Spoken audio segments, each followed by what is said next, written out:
반갑습니다. 빌딩과 기업을 모두 발전시키는 성장 전략가 황소장입니다. 소득이 높고 자산이 이미 이렇게 형성되신 분들이 많잖아요. 근데 그런 의사분들이 왜 재테크에 관심이 있으시고 뭔가 더 하시려고 하시는 걸까요? 소득이 높다면 어느 정도 금액, 자산은 어느 정도 금액을 얘기하는 거예요? 저희가 얘기하는 30억 이상 있으시고 현금성 자산, 네, 집도 이제 대장 아파트 가지고 계신 분들 저축이 적어도 7, 8천 이상 되는 분들, 그분들이 재테크를 더 하려고 하거나 아니면 그 정도가 됐는데도 뭔가 답답함을 느끼는 이유. 돈을 버는 이유는 경제적 자유를 추구하기 때문이라고 이미 얘기를 했어요. 당연히 그렇게 돼야 되고, 제가 예전에 했던 풍요병 영상에서 자세히 얘기를 했는데 한 달에 한 3천만 원, 5천만 원 정도를 벌 때 경제적 자유에 어느 정도 느낌을 받게 돼요. 생활할 거 다 하고 강제저축이 되는 단계가 그 정도란 말이에요. 그리고 나서 돈을 막 벌고 자산도 늘어나요. 내가 얼마를 벌면 더 좋을 것 같아. 내지는 얼마의 자산을 모으면 훨씬 더 뭔가 풍요로울 것 같아. 내가 원하는 상황까지도 됐는데 답답한 느낌을 받는 시점이 온단 말이에요. 이게 왜 그럴까요? 이 단계가 안 된 분들은 답답함을 느낀다고? 말도 안 되라고 생각하는데 이 시점이 됐을 때 더 느껴요. 왜? 이 근간이 바뀌지 않고 있다는 게 문제예요. 여기까지 갔음에도 불구하고. 그 근간이라는 게 뭐냐면 내가 버는 돈으로 인해서 경제적 자유를 느낀다는 게 그 답답함의 근간이에요. 소득으로 지출을 다 감당하는 그 구조가 뭐가 돼야 되냐면 자산에서 나오는 소득으로 지출이 감당되는 단계로 가야 된단 말이에요. 한 달에 3천을 써요. 그럼 3천 정도가 내가 일하는 소득에서 쓰는 게 아니라 내 자산에서 나오는 소득이 돼야 그때부터 진정한 경제적 자유를 느끼게 된단 말이에요. 시간이 지나서 결국 내가 몇 년 뒤까지 일해야 돼 라고 생각하는 순간부터 투자를 해야겠다 생각을 한단 말이에요. 물론 그 전부터 주식이나 코인이나 여러 가지 투자를 하고 있는 경우들은 많단 말이에요. 그렇게 해서 이득을 봤어요. 내지는 자산도 불어났어요. 자산이 불어나는 것도 경제적 자유를 느끼게 해주지만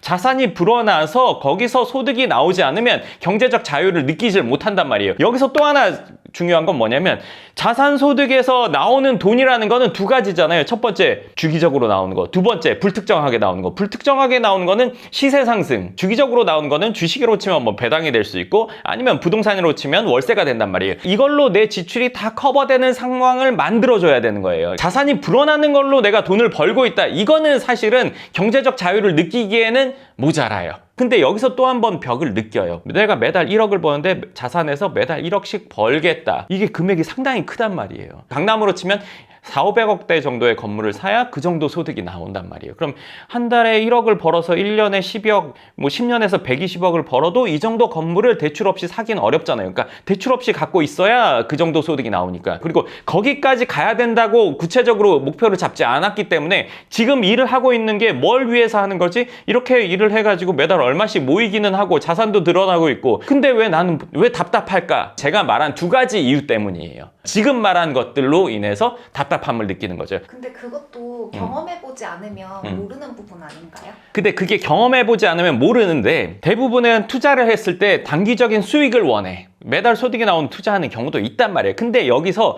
그 턱을 넘지 못해. 그 턱을 넘지 못한다는 건 뭐냐면 일단 순자산 100억이라고 치면 집이랑 금융자산이랑 현금 이런 것들로 100억 된다고 해도 매달 나오는 게 없어. 뭐 월세 500 나오는 거, 700 나오는 거 이런 것들을 해봤어. 근데 예를 들어서 1,000만 원 내외가 나온다고 쳐? 1,000만 원 내외의 월세가 그 당사자에게 큰 의미가 없어. 이걸로 좀 더 불려서 한 3천만 원 정도 나오게 하려면 내가 훨씬 더 많은 자금을 투입해야 되네? 그걸 해서 내가 원하는 목표에 도달되려나 하는 생각을 하게 된단 말이야. 근데 그거를 꾸준히 해야 되는 거야. 그리고 사실 그걸 훨씬 더 큰 규모로 했을 때 본인이 원하는 경제적 자유의 완벽한 구조가 되는데 이거저거 건드리다 보니까 돈은 분산됐는데 그 분산돼서 또 수익도 있었어. 수익이 있으면 그거는 잘한 행동이라고 생각하거든. 방향성에 맞지 않아. 물론 이렇게 해가지고 매달 수익이 나오는 걸로 옮길 수 있다면 그거는 올바른 방향인데 본인 생활비를 자산소득에서 매달 나올 수 있게 해주는 게 첫 번째 단계야. 작은 건물을 뭐 대출 어느 정도 해서 사고 나서 그 뒤에 또 하나 사고 이렇게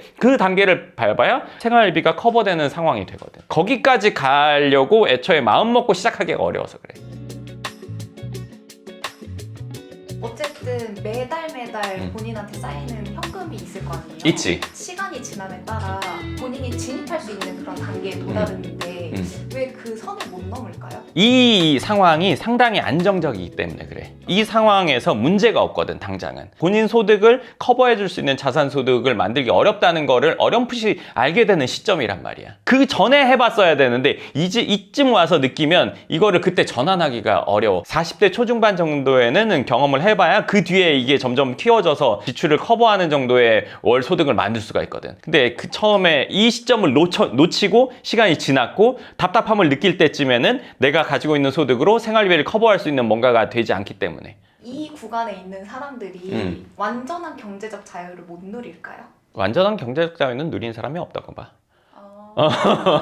본인 소득으로 생활하고 강제저축되는 단계가 첫 번째 단계지. 그 다음에는 내 자산 소득에서 생활비가 커버되고 버는 소득은 온전히 저축할 수 있는 상태. 그 다음은 자산 소득에서 지출이 커버가 되고 강제저축이 되는 단계. 그럼 그때부터는 내가 일을 안 해도 된다는 생각을 갖게 되지. 근데 여기서 사업하는 사람들은 사업체에서 그렇게 나올 수도 있거든. 회사는 잘 되다가 안 되기도 하고 내지는 수익이 나다가 마이너스 나기도 하고 이런 리스크들이 있잖아요. 강남에 있는 건물들과는 그런 안정성의 차이가 있다고 보는 게 맞죠? 안정감을 느낄 때 그 다음 단계에 대한 생각을 잘 안 하게 되잖아요.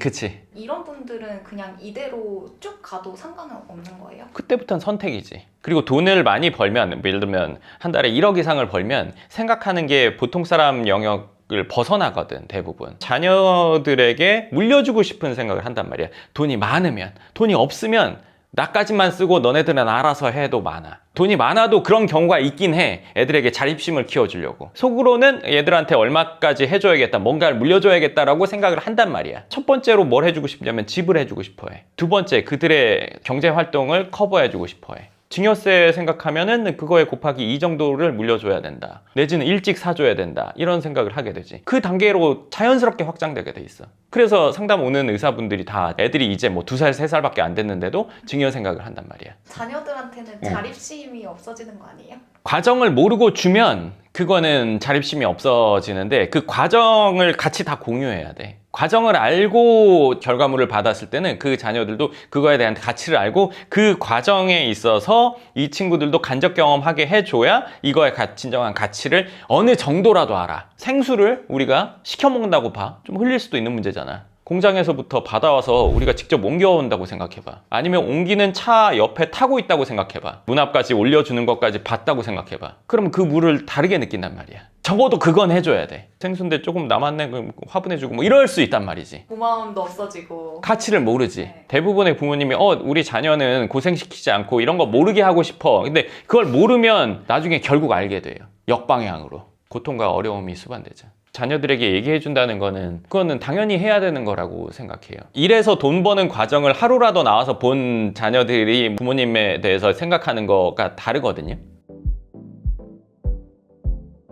투자한 건물이 굳이 강남 빌딩이 아니어도 되는 거 아닌... 꼭 강남 빌딩이 아니어도 돼. 근데 금액대에 따라 다르다고 봐. 일정 금액 이상이 넘어간다 그러면 강남에 들어와야 되는 거야. 45, 50억 있다. 근데 다른 지역에서 건물 사는 거는 그건 안 맞지. 그게 왜 그러냐면 이거는 해보시면 아는데 어떻게 하면 이걸 잘 이해할 수 있게 해드릴까 그런 답답함이 있는데 간단히 말해서 롯데칠성이 사이다를 팔아서 번 돈보다 서초동에 부지가 있단 말이야. 그 부지가 오른 값이 사이다 팔아서 번 돈보다 훨씬 많아. 병원은 다르지 생각할 수도 있어요. 근데 크면 클수록 그렇단 말이에요. 그 크면 클수록 그런 게 왜냐면 강남에 짓거나 지방에 짓거나 건축비는 똑같아요. 땅값이 다르지. 건축물의 가치는 시간이 지날수록 0에 수렴하잖아요. 그렇죠? 땅값이 올라서 건축물의 가치가 떨어지는 걸 상쇄하고 올라가기 때문에 건물의 가격이 높아지는 거잖아요. 건물 가격과 땅 가격이 있다고 치면 땅 가격의 비율이 건물을 짓는데 내지는 건축물의 가치 보다 비율이 적으면 적을수록 여기는 올라가긴 힘들단 말이에요. 병원을 운영하면서 월세를 어느 정도 책정해서 건물 가치 자체를 많이 높일 수 있는데 그거는 오산이란 말이에요. 왜냐하면 본인이 임대로 거기에 들어가 있다고 생각해 보세요. 노후되고 있는데 월세를 계속 많이 내려고 할 거냐 이거죠. 그리고 해당 지역에 그 큰 병원을 운영할 수 있는 사람이 몇이나 되겠냐 이거예요. 그럼 살려고 하는 사람이 내가 생각하는 가치를 10년 뒤, 20년 뒤에 줄 거냐 이거예요. 땅값이 이걸 상쇄하고 올라갈 수 있을지 없을지를 판단해 봐야 된단 말이에요. 여기는 그게 얼마든지 되는 지역이니까. 시간이 지나서 보면 이 차이가 내가 벌어서 커버하는 것보다 여기 올라가는 게 더 큰 경우가 그건 허다해요. 그거는 잘 생각해 보셔야 돼, 정말로. 당연히 지방이랑 강남을 비교하니까 갭이 커 보이는 거지. 만약에 서울인데 지금 뜨는 지역들 있잖아요. 그 지역이랑 강남을 비교했을 때는 어떨까요? 성수, 홍대, 뭐 한남, 그 외에 뭐 다른 지역들 좀 있죠. 요즘은 어디에 사람이 많고 어디는 또 어떠하다 뭐 이런 얘기들이 많은데 부동산은 1, 2년 갖고 있는 게 아니라 5년, 10년이에요, 최소. 장기적으로 갔을 때 어디가 가장 좋겠냐를 저는 보는 게 맞다고 생각하거든요. 멀리 봤을 때 어디가 좋냐는 거는 그 지역이 갖고 있는 것들이 뭐냐, 어떤 장점을 갖고 있냐, 일시적이냐, 정말 장기적으로도 괜찮겠다, 그런 요건들을 보고 판단해야 된다고 생각해요. 그 지역에 다 건물을 갖고 있다고 치면 하나씩 팔아야 된다고 생각을 해보면 어디를 가장 마지막까지 갖고 있을지를 한번 생각해보면 본인 마음속에 어디가 1순위인지는 이미 정해져 있다고 생각합니다.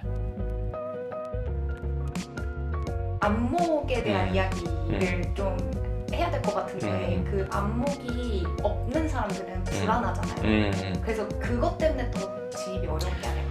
아무래도 그렇죠. 그러니까 아파트 같은 경우는 뭐 하루 이틀만 봐도 시세나 뭐 이런 것들을 충분히 파악할 수 있는데 건물은 그런 것들을 하기가 어렵죠. 같은 게 하나도 없으니까. 어려움이 있지만 진입을 해야 되는 거는 당연히 해야 되는 거예요. 매달 수익이 나오고 자산 자체가 불어나는 거는 건물 말고는 없어요. 그리고 안정성의 차이가 많이 난단 말이에요. 코인이나 주식이나 올라간다고 하지만 떨어질 때는 어디까지 떨어질지 모르잖아요. 이건 그럴 일이 없어요. 그리고 여기서 매달 수익이 나오진 않잖아요. 이건 사실 비교하기 어렵죠. 정말 재밌는 게 지금 주식으로 돈을 많이 버는 분들이 있잖아요. 돈을 조금 벌면 뭐 소비 쪽으로 가고 많이 벌면 집이 없는 분들은 집을 산단 말이에요. 최종 목적지가 부동산이에요. 이거 역시도 마찬가지 건물 쪽으로 가기 위한 전초 단계라고 보는 게 저는 맞다고 생각해요. 세계적인 투자자나 뭐 대기업은 다르잖아요. 그건 다른 영역이라고 일단은 생각해요. 본업이기 때문에. 근데 재테크로 이런 것들을 한다면 그 다음 단계는 정해져 있어요. 건물은 필수적으로 해야 돼요. 경제적 자유를 한다는 거는. 주식으로 300억, 500억 갖고 있는 분들도 있단 말이에요. 부동산으로 300억, 500억 갖고 있는 분들도 있어요. 두 분의 생활 패턴이나 여유로움은 차이가 많이 나요. 이분 매일 차트를 봐야 될 거 아니에요. 좀 떨어지면 하루에 몇 억이나 몇십억 왔다 갔다 하게 되겠죠. 그럴 일이 없어요. 점진적 우상향, 매달 수익, 그러니까 안정감의 차이가 많이 나죠. 이런 지식이나 안목이 없어. 그래도 공부를 하고 전문가를 찾아야 그 전문가를 보는 안목도 높아질 거 아니에요. 그런 사람들에게 도움될 만한 그런 건 없을까요? 그걸 찾는 방법을 얘기하는 것도 중요하겠지만 시간을 내면 그 시간이 얼마인데 시간을 내기 어렵다, 이 생각은 사실은 저는 잘못됐다고 생각해요. 내가 이렇게 해서 다음 단계로 넘어가기 위해서 꼭 필요한 것들이 있잖아요. 그 부분에는 반드시 시간을 할애해야 돼요. 이 상태에서는 계속 가도 답답함을 해결이 안 된단 말이에요. 그럼 그건 시간 투입을 해야 된단 말이에요. 내가 시간 투입을 안 하면 알 수도 없고 확신을 가질 수도 없어요, 당연히.